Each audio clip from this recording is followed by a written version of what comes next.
un lugar de encuentro para el talento hispano, dentro y fuera de nuestro país. Continuamos por todos los medios con Mingo. Amigos, el profesor Carlos Ñáñez, otro nivel, es el profesor Carlos Ñáñez con nosotros, gran amigo del programa, de nuestro equipo.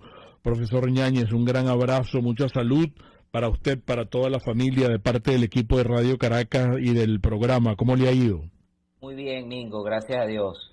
Con Bueno, salud, que es lo importante. Nosotros lo hemos comprometido, profe, para que usted nos dé una clase hoy. La economía, yo no sé si en el mundo entero está como un poco desprestigiada. Yo no sé qué siente usted en materia de ética. Nosotros colocábamos un tweet y un post en Instagram para promover este encuentro con usted: ética, economía, régimen, enchufados y oposiciones. Bueno, la moral y los negocios, o la corrupción moral en la Venezuela actual. Usted me hablaba de la moral líquida, pero al mismo tiempo yo escuchaba recientemente a Jorge Botti, que fue uno de los venezolanos que firmó una carta pidiéndole a Joe Biden que flexibilice las sanciones, y él decía ayer que la tendencia mundial es a tener regímenes totalitarios con economías abiertas. Yo no sé cómo evalúa usted esto, profe. Bueno, es sumamente preocupante porque son verdades a medias o medias verdades. Lo que indicaba el señor Botti es cierto, hay una crisis de las democracias a nivel mundial. Solo 3% de la población del planeta vive en democracias plenas. Ahora, esto no justifica que se propenda hacia regímenes de corte totalitario, hacia regímenes de corte dictatoriales, en los cuales se irrespeten los derechos humanos, y de una u otra forma se justifique bajo cierta apertura. El caso de Turquía es un caso escandaloso, por ejemplo, de respeto a de irrespeto a los derechos humanos y de cierta progresividad en lo económico. Ningún régimen que institucionalmente mantenga secuestrado a la democracia puede generar bienestar económico. Y eso no lo digo yo, eso lo dice Adam Smith. O sea, las tiranías son distintas o funcionan de manera inversa hacia el bienestar, o no generan bienestar. El marco institucional es fundamental. Entonces, desde luego, se busca justificar desde el punto de vista técnico un extravío de un aspecto estructuralmente moral, como es la justificación de un régimen o de un gobierno absolutamente irrespetuoso de los derechos humanos, absolutamente irrespetuoso de la institucionalidad y absolutamente irrespetuoso del marco legal y del Estado de Derecho. Es decir, la ratio técnica, eso que tanto hemos repetido el profesor José Rafael Herrera y mi persona, termina dominando a la ratio moral y a la ratio ética, al ethos, y se produce una deconstrucción del paradigma de la verdad. Lo que ocurre en Venezuela con esta carta que se envía a la administración de Joe Biden, primero es una respuesta o una acción absolutamente anticipada a la situación en materia política y geopolítica que tiene Venezuela en la actualidad. Si bien es cierto que hay una crisis en Europa Oriental que incide en el incremento de precios de petróleo, no es menos cierto que para la administración de Joe Biden, luego del primer encuentro o de acercamiento que tuvo con el gobierno de Nicolás Maduro, entendieron que la capacidad de petróleos de Venezuela era ínfima, de tan solo 200.000 barriles de petróleo adicionales para poder sustituir la producción de petróleos de Rusia, que está sancionada. Esta carta, que le endilga todas las responsabilidades de la crisis económica a Venezuela, va en contracorriente no solamente con el marco económico, sino con el marco histórico. La economía tiene un marco histórico para poder explicar los sucesos económicos. O sea, no hay una ideología o una escuela del pensamiento económico que no utilice el historicismo como soporte de contención. Y antes del 2017, Venezuela tenía una situación económica absolutamente gravosa. Nicolás Maduro asume la presidencia de la República con un Producto Interior Bruto de 1%, y en 2017 la caída era de 42%, que es la lámina que voy a intentar compartir con la radio audiencia. No sé si se puede ver aquí. Catherine, ¿nos puede ayudar? Sí, ya la acabo de compartir, no sé si ustedes la pueden ver. Aquí está el inicio del gobierno de Nicolás Maduro, con un 1% de crecimiento del Producto Interior Bruto. Luego tenemos 2,6% 2014-2013, 2015-2016 menos 10,2%, 2016-2015 menos 17,9% y 2017-2016 menos 18,6%, para un total consolidado de 42 puntos de caída del Producto Interior Bruto ex ante las sanciones. Y antes de las sanciones, Venezuela había entrado en un proceso de hiperinflación que duró desde el 2017 hasta el 2021. Esos 40 y pico de meses que tuvimos, 47 meses que tuvimos en hiperinflación, no podemos nosotros simplificar diciendo que son producto de las sanciones y que el gobierno logró revertir la hiperinflación. La hiperinflación en Venezuela dejó de tener los niveles de crecimiento que en el histórico manifiesta el Banco Central de Venezuela, todos ellos subestimados, no por una aplicación de un programa monetario o fiscal que propendiera a disciplina en materia de gasto público y a disciplina en materia de política monetaria, sino a una política ultracontractiva del gasto público que terminó arrasando a la administración pública, condenando a la administración pública a sueldos de subsistencia, de miseria, generando un default selectivo y produciendo un default a los acreedores internacionales por 127,7 millardos de dólares. Entonces uno se pregunta, ¿estos firmantes de esta carta leyeron el contexto histórico de Venezuela antes del 2017 para poder suscribir esta carta? Y aquí quiero ser claro, Mingo, Erika, Mingo y la radioaudiencia. No se trata de que hay 25 firmantes malos y 60 y pico o 1000 firmantes buenos de una carta en la cual yo suscribí, producida por el exalcalde Antonio Ledesma, para indicar que era totalmente falso lo que se estaba diciendo anteriormente. Es que la propia administración de Joe Biden reconoce que de existir un acercamiento con el gobierno de Caracas será limitado al área específicamente petrolera. Para garantizar y estará supeditado a la generación o celebración de un evento electoral en 2024 que respete las garantías de transparencia y de observación que ha solicitado el gobierno de los Estados Unidos para levantar estas sanciones. Eso es lo que hay que analizar. Ahora, si usted firma esta carta y usted tiene intereses en ocultar la realidad venezolana, y a usted le interesa también dar diagnósticos desde el punto de vista económico que sus clientes quieran escuchar, bueno, valga entonces su compás ético y moral para firmar lo que a usted le parezca, pero no firme en torno a representar a 25 millones de ciudadanos que no tienen acceso a educación, que no tienen acceso a salud, que no tienen acceso a servicios públicos, a 6 millones de venezolanos que están sometidos a la diáspora y a la xenofobia, y a una población que está absolutamente atormentada. Dedíquese a hacer stand-up comedy o lo que hacen en los grandes centros de esparcimiento social de las distintas ciudades de Venezuela, a reducir la economía a un evento en donde solamente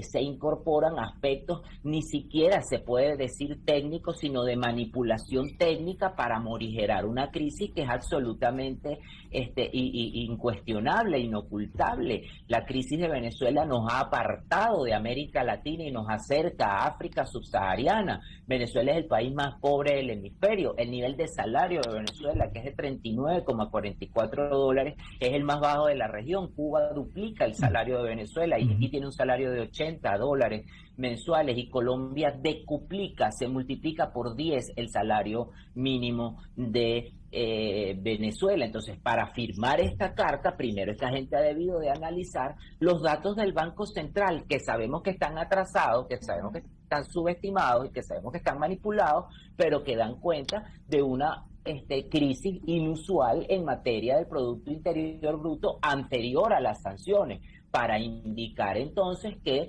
el marco de sanciones, que son personalísimas y que a las instituciones del gobierno le generan un sobrecumplimiento, un over compliance, para poder participar o formar parte de los mercados, y que también se sancionan a las instituciones, porque en Venezuela, como en estos regímenes que indican que es bueno ser totalitario y estar abierto a el libre mercado, en estos regímenes las instituciones forman parte de la administración pública, pierden su independencia y su autonomía y se convierten en algo que en él se conoce como el alter ego del gobierno. Es decir, se rompe el vínculo de la institucionalidad de las empresas petroleras, de los bancos centrales, de las empresas básicas de una república que forman parte de la administración pública, y se vuelven un alter ego del Estado. Es decir, que hay que ser militante de una ideología política para poder permanecer. Por ejemplo, en PDVSA, que se nos olvidó, que se nos dijo que tenía que ser rojita para poder formar parte de sus filas de trabajadores, que se olvidó que se hizo una purga de Petróleos de Venezuela en 2002, que es la causante de la destrucción de la industria petrolera, que se olvida el desastre de la CBG, que se olvida el desastre del arco minero del Orinoco, y que se olvida el colapso de los servicios públicos a los cuales estamos sometidos los venezolanos. Entonces, eso es una realidad absolutamente inocultable. Escucho, claro. Erika y Mingo. Tenemos que ir a máster, tenemos que identificar, profe. Voy a tratar de interpretar y dejar con punto suspensivo una inquietud que pueda resumir los planteamientos y las preguntas de nuestros amigos audioparticipantes. ¿Cuál pudiera ser el diagnóstico de el profesor Carlos Ñáñez para los próximos meses, en cuanto a que a Maduro le importa un pito todo el desastre que hay en el país? Y el eslogan que sigue resonando es que Venezuela se está arreglando. Y entonces, con lo que usted ha explicado, que atañe al petróleo, también hay empresas importantes petroleras que están presionando a la administración de Biden para que les permita estar aquí en Venezuela y hacer negocio. Y eso va a permitir seguramente un repunte de la economía que va a beneficiar a Maduro y a su régimen, profesor. Queremos que usted lo analice en la próxima parte también de manera cruda y desnuda, pero en la próxima parte, porque vamos a identificar en breve con Carlos Ñáñez. Un espacio para formar la nueva opinión pública venezolana por todos los medios, conmigo.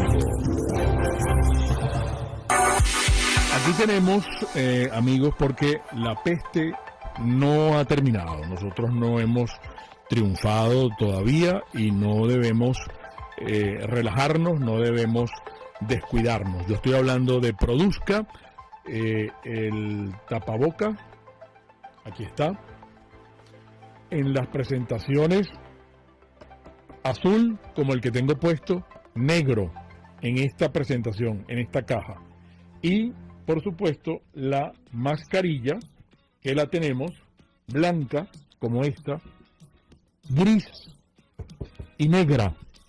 Y usted tiene un gran descuento por volumen comprando los bultos en Produzca. ¿Cómo lo va a hacer? www.produzca.com. De hecho, debe tener siempre a la mano el catálogo de mis amigos de Produzca. O en su Instagram, produzca.ve.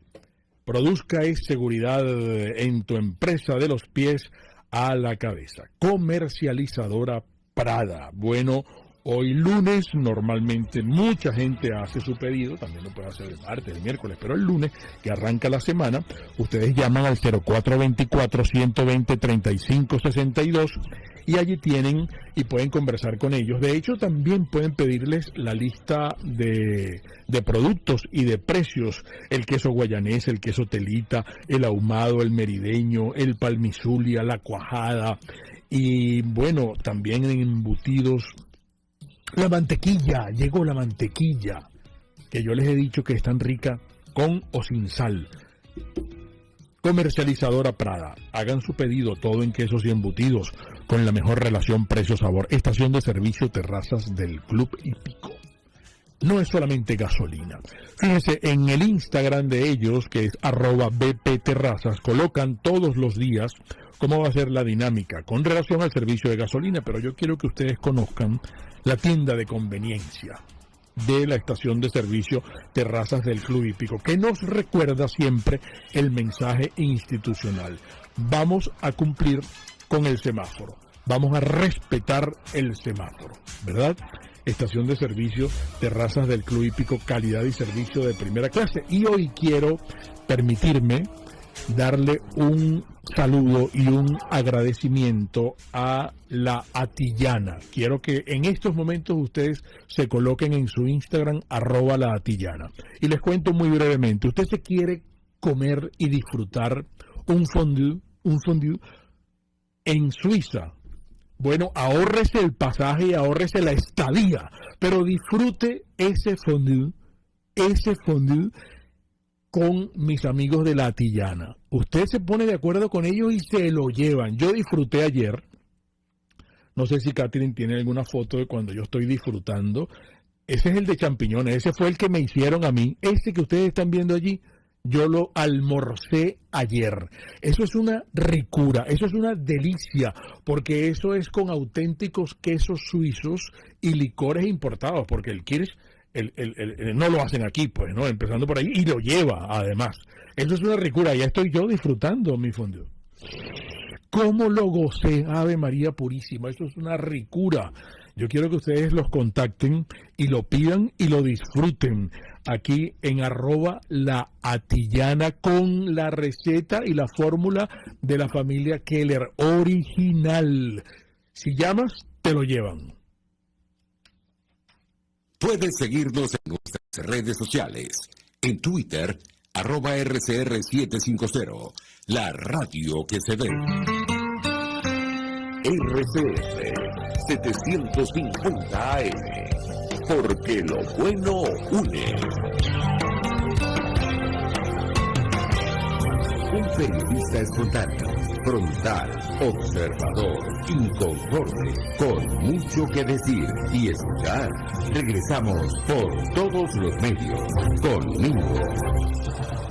No, es que Erika me está comentando, profe, y amigos oyentes, que también quieren saber la opinión sobre del profesor Ñáñez sobre la reunión de la OIT. Sí. Y es que ya viene el 1 de mayo, entonces el salario mínimo será aumentado desde el punto de vista populista, y entonces eso es bueno que lo analice el profesor Ñáñez. Entonces, bueno, yo le planteaba, retomando el hilo conductor, y dejaba con puntos suspensivos, que viene un beneficio para la economía venezolana. Salga sapo, salga rana, va a venir un beneficio producto de la cuestión petrolera, pues, ¿no? Entonces, eso va a beneficiar a Maduro, ¿o no? Políticamente, profe. Sí, claro, es inocultable, igual que es inocultable que hay un rebote de la actividad económica de 8,7%, de 6 a 8,7%, pero luego de una caída del 80%, Erika y Mingo y la radio audiencia, lo importante no es analizar si hay un rebote económico, sino si ese rebote es sostenible, porque el informe de Berkeley, que es una respuesta a el informe de Credit Suisse, establece que de Venezuela crecer 10%, y es lo que nos da a todos los economistas cuando hacemos las proyecciones econométricas, de crecer 10% interanual, tardaríamos 17 años en volver a lo que teníamos en 2012. Wow. Y de crecer ese 20% que habla Credit Suisse, que está absolutamente abultado, nos ocuparía 8 años volver a retomar esa senda de crecimiento de economía. Lo importante no es el dato puntual, sino la sostenibilidad. Desde luego el gobierno de Nicolás Maduro se va a ver beneficiado por el tema del aumento de los precios del petróleo, y para nadie es un secreto, es una verdad de perogrullo que en 2021 el aumento de los precios del petróleo, producto de todas las expectativas sobre la inestabilidad política de Europa Oriental, supusieron un incremento en los precios del petróleo y de los energéticos. Ahora, Venezuela no se puede beneficiar en el nivel que se beneficiaría si tuviera la industria petrolera a un 100% de su capacidad instalada. Te repito, tan solo podemos ofrecer 200.000 barriles más de la... Mira. Tenemos un problemita de audio. Profe, si puede corregir allí. Tenemos un problemita de audio que se genera desde allá. Ok, ahora sí. Ahora sí. Me logra. Ajá. Sí. Ok. ¿Se escuchó lo que indiqué anteriormente? No, si lo puede repetir, por favor. Bueno, que Venezuela lo que puede generar en términos de producción son 200.000 barriles de petróleo más de la cuota de producción que venía generando. Que el incremento de precios del barril de petróleo desde luego va a beneficiar al gobierno de Nicolás Maduro desde el punto de vista fiscal, le va a permitir seguir actuando al Banco Central como un trader para intervenir los mercados de las mesas de dinero y mantener un tipo de cambio artificialmente sobrevalorado. Claro. Pero un tipo de cambio, Erika Mingo y la radio audiencia, que no es el que garantiza que los venezolanos asuman al bolívar como moneda con confiabilidad. El tipo de cambio se ha mantenido estable desde octubre y los venezolanos no hemos dejado de utilizar los dólares en la economía, y las expectativas en torno al bolívar siguen siendo muy negativas. Nosotros comentábamos, bueno, nos están pidiendo por favor que analice esta reunión de la OIT a partir de hoy, y nos comentaban los delivery de comida cuando se paga en dólares están cobrando ya el impuesto a las grandes transacciones financieras, profe. Claro, primero la reunión de la OIT es una reunión técnica con carácter de urgencia, porque la Organización Internacional del Trabajo ha determinado que el gobierno de Nicolás Maduro y el gobierno de Chávez hay respetado las convenciones colectivas y la tripartita, que es algo que se nos ha olvidado a los venezolanos, que es el acuerdo entre el sector privado, el gobierno y los trabajadores para fijar un salario que no corresponda a los intereses discrecionales de quien ejerce el poder. La OIT va a venir a Venezuela para analizar que la fijación del salario en la República obedezca a los patrones que esta organización internacional impone, que son el acuerdo tripartito, para garantizar que tanto sector privado como sector público y gremio de trabajadores, o el sector de los trabajadores y los sindicatos, lleguen a un acuerdo para la fijación de un salario mínimo. Ese salario mínimo que tenemos en la actualidad solamente permite adquirir una semana de la canasta de gastos esenciales, que es un indicador que el Banco Mundial generó para medir los índices de pobreza en economías absolutamente miserables. Estoy hablando de solamente calorías y algún gasto de comunicación o de telecomunicación y de movilidad urbana muy reducida. Venezuela sigue teniendo una situación grave, y con relación a la aplicación del impuesto a las grandes transacciones financieras hay una altísima opacidad en torno a este impuesto, pero ya se comienza a cobrar en la República el 3% sobre los pagos generados en divisas si median estas transacciones sujetos pasivos especiales. Pero este impuesto no va a generar que el bolívar se convierta en la moneda de cambio en Venezuela, como era en la exposición de motivo el espíritu del legislador, porque sencillamente usted no puede promover la demanda de bolívares gravando los dólares en una economía que está fáctica, desigual y asimétricamente dolarizada como consecuencia de la hiperinflación, y no solamente fáctica y asimétricamente, sino desde el punto de vista de las expectativas. Los venezolanos, desde el más humilde hasta el más encumbrado, piensan en expectativas y en remuneraciones en dólares y no en bolívares, porque el salario mínimo dejó de ser un indicador, porque el bolívar dejó de ser un indicador y porque los dólares son los indicadores de mesura en Venezuela, dólares que están infravalorados o subvaluados, que generan una pérdida continua del poder de compra del dólar en la economía venezolana por esta sobrevaluación y por las estructuras de costos absolutamente ineficientes que tienen nuestros empresarios y comerciantes. Estas estructuras de costos son ineficientes porque los empresarios y comerciantes quieren que sean ineficientes, no sencillamente porque los comerciantes y empresarios tienen que asumir el financiamiento de un Estado que colapsó, es decir, tienen que suplir energía eléctrica, suplir agua potable, transportar a sus trabajadores, pagar por encima del salario mínimo y asumir un conjunto de costos que terminan trasladándose en divisa al precio final de los bienes y servicios. Sí, aquí preguntan, Erika también tiene planteamientos, sí, ¿verdad? Profesor Ñañez, quieren saber si esta inyección de dólares por parte del Banco Central para frenar el tipo de cambio es el que ha frenado o el que ha generado esta burbuja que hace sentir que... Esta sensación de que Venezuela se arregló.